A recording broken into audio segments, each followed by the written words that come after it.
Rais mstaafu wa awamu ya 4 na mjumbe maalum wa Rais Daktari Samia Suluhu Hassan, Mheshimiwa Jakaya Mrisho Kikwete amewasilisha ujumbe maalum kutoka kwa Rais Daktari Samia Suluhu Hassan kwa kiongozi wa Burkina Faso Captain Ibrahim Traore na kushuhudiwa na baadhi ya maafisa waandamizi wa nchi zote mbili.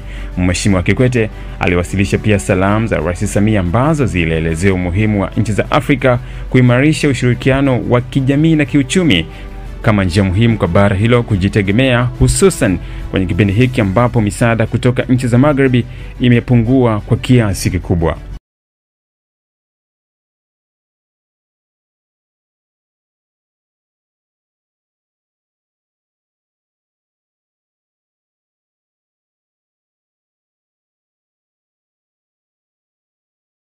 Dataflow inakuletea uhuru wa kukamilisha chochote na internet ya uhakika. Kuwa hewani muda wote, popote ulipo, utakuwa na internet ya uhakika.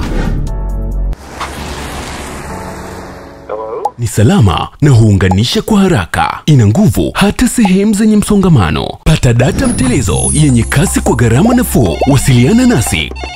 Tembelea tovuti yetu www.dataflow.co.tz.